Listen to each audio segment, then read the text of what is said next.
ہماری مسجدوں میں اب تو بڑے بھی خیر نہیں جاتے، ورنہ کچھ عرصہ پہلے تک یہ دیکھا تھا کہ بچے نہیں جاتے، اب تو بڑوں نے بھی جانا چھوڑ دیا۔ اس رمضان میں جس مسجد میں جانا ہوا، نمازیوں کی تعداد بہت کم ہو چکی ہے، کم سے کم ہوتی چلی جا رہی ہے۔ یہ اللہ تعالیٰ کے غضب کو دعوت دینے کی بات ہے۔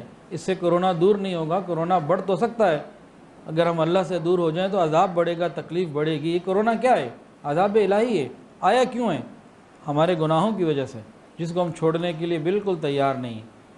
میں نے یہ دیکھا، میں چونکہ خود دکاندار ہوں، کاروباری برادری ہے الحمدللہ، ہمارا سارا خاندان تجارت، جمعیت پنجابی سوداگران سے تعلق ہے، سب تاجر ہیں الحمدللہ، اور بعضوں کے بڑے بڑے کام ہیں، اور کچھ انارکلی میں ہیں، کچھ ہال روڈ میں ہیں، کچھ لبرٹی میں ہیں۔ ہمارے خاندان کے لوگ پورے لاہور میں، کراچی میں، جگہ جگہ ان کے کاروبار ہیں، کسی کی فیکٹری ہے، کسی کا کچھ ہے، تو سب نے اپنے اپنے سارے کام کیے ہیں کاروباری لوگوں نے۔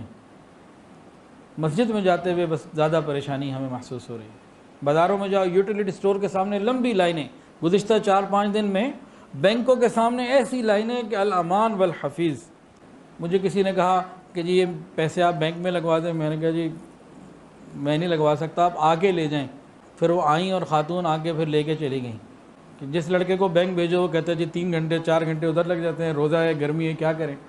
تو بینکوں کے سامنے 3 گھنٹے۔ میں کراچی گیا جہاز میں بیٹھ کے، تو سیٹ بائی سیٹ لوگ بیٹھے ہوئے تھے، اور جب افطاری کا وقت ہوا تو ماسک اتار کے برابر میں ہم نے کھایا بھی، افطاری بھی کی، جہاز میں نے خود کی۔ تو مسجد میں 6 فٹ کا فاصلہ چاہیے، اور جہاز کے اندر برابر برابر۔ تو یہاں پہ بات میں کنفیوز ہوتا ہے بندہ، کیا کرے بھئی؟ جو احتیاطی تدابیر ہیں اس کو نہیں ہم روک رہے، لیکن احتیاط صرف مسجد تک ہی محدود رہے، مسجد کے باہر کوئی احتیاط نہیں ہم نے کرنی۔ تو یہ بات بھی سمجھ میں نہیں آتی کہ ہر جگہ پھر احتیاط ہو، کہیں بھی احتیاط ہم نے نہیں دیکھی، میں نے تو نہیں دیکھی۔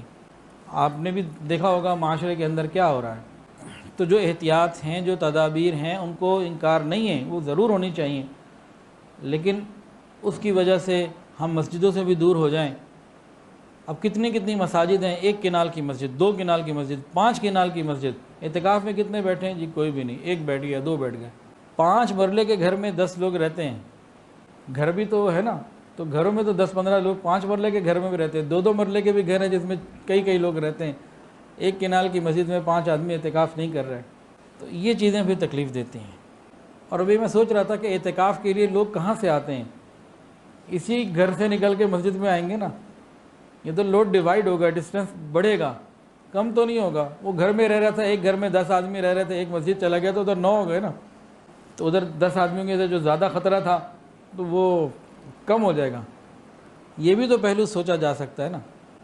تو ہم نے عبادت کو چھوڑ دیا، لیکن بے حیائی کو ہم نے نہیں چھوڑا، بے دینی کو، میوزک کو، گناہوں کو ہم نے نہیں چھوڑا۔